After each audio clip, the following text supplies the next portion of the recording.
안녕하세요. 말씀 베이커리 237번째 시간 기도하심으로 시작하겠습니다.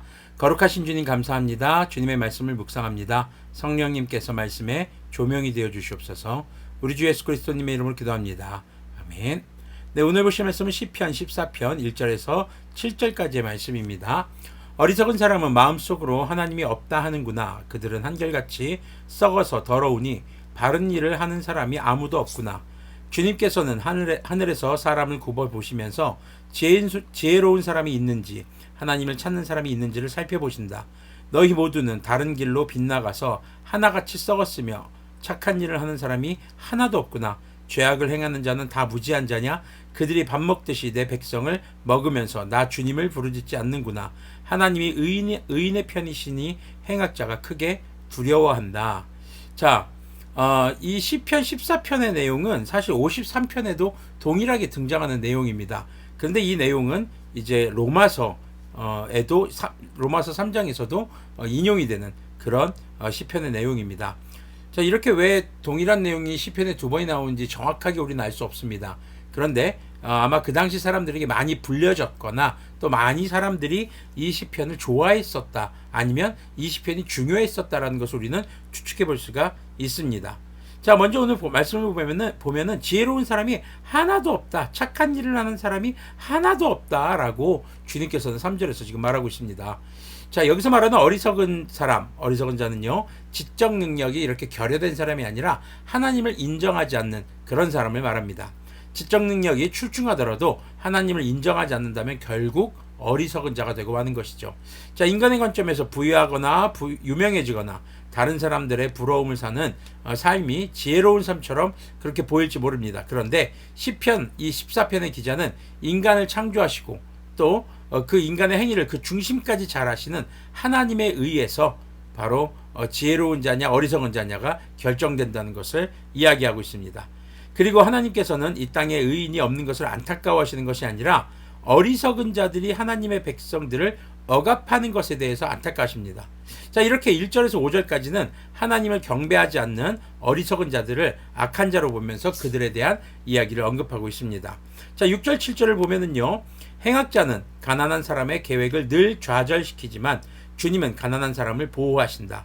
하나님, 시온에서 나오셔서 이스라엘을 구원하여 주십시오. 주님께서 당신의 백성을 그들의 땅으로 되돌려 보내실 때에 야곱은 기뻐하고 이스라엘은 즐거워할 것이다. 자, 6절 7절 지금 하나님의 백성에 대한 이야기를 합니다. 자, 어리석어서 죄를 짓는 그런 악한 자들이 하나님의 백성을 억압합니다. 그런데 주님께서는 하나님의 백성들을 보호하신다라는 것을 지금 이야기하고 있습니다. 자, 7절로 이어지는 구원의 갈망에 대한 기도는 바로 6절에서 말하고 있는 주님은 가난한 사람을 보호하신다. 주님은 바로 그렇게 억눌린 자들, 하나님을 찾는 자들을 보호하신다라는 내용을 담고 있는 것입니다. 자, 이 시편에 대해서 로마서 3장 10절에서 18절까지의 내용을 이렇게 토대로 또 함께 보면은요, 어리석은 사람은 하나님을 인정하지 않기 때문에 자신의 좋고 싫음을 따라갑니다. 기호를 따라 살아가는 거죠.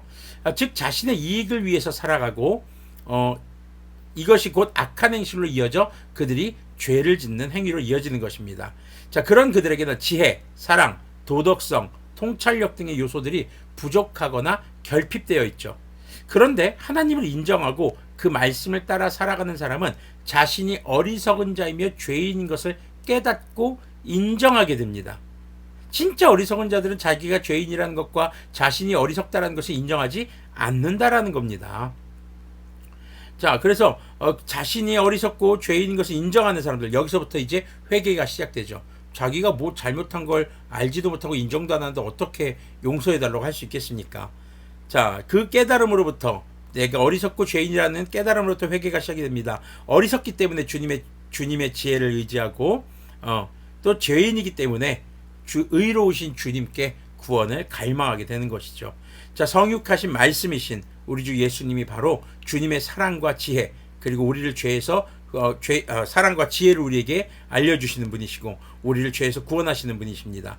우리 주 예수 그리스도님을 믿는다는 것은 자신의 어리석음과 그리고 죄를 인정하고 주님의 지혜를 따라 그리고 주님의 의를 의지해서 거룩한 삶을 살겠다라고 다짐하는 바로 그것이 믿음이라는 것이죠. 그리고 그것이 구원의 시작인 것입니다. 여러분들의 구원은요, 지금 완성되지 않습니다. 예수님을 믿는 믿음으로 회개함으로써 구원이 시작됩니다. 그리고 구원에 합당한 삶을 살아가게 되는 것이죠. 자, 그래서 우리가 먼저 주님의 구원에 이르기 위해서 첫 번째 해야 될 것은 우리가 어리석고 죄인이라는 것을 인정해야 합니다. 거기에서부터 주님의 지혜를 구하는 겸손함이 나타날 수 있으니까요. 그래서 오늘 말씀의 제목은 인정? 인정. 네, 여러분들이 그렇게 주님 앞에 여러분들의 한계를 인정하시고 주님의 도움을 구할 때 오늘 말씀에서의 핵심 바로 6절에서 말씀처럼 가난한 사람을 보호하신다. 지금 자신에게 결핍이 있다고 인정하고 주님의 도우심을 바라는 사람들, 하나님께서는 그들을 도우신다는 것을 기억하셨으면 좋겠습니다. 기도하겠습니다. 거룩하신 주님 감사합니다. 주님, 우리는 어리석습니다. 우리는 완전하지 못하고 실수투성이입니다. 그렇기에 주님이 필요합니다. 완전하신 주님, 의로우신 주님, 지혜로우신 주님, 주님의 영으로 우리를 충만케 하사 우리가 우리의 죄를 깨닫고 우리의 어리석음을 인정하게 해주시고 바로 그 인정하는 삶에서 시작되는 회개를 통해 주님 앞에 거룩한 용서받은 주님의 자녀로 설 수 있도록 긍휼을 베풀어 주시옵소서. 우리 주 예수님의 이름으로 기도합니다. 아멘. 네, 있는 척, 지혜로운 척, 잘난 척 하지 마시고 주님 앞에 자신의 어리석음과 한계를 인정하는 그런 우리들이 되기를 소망합니다.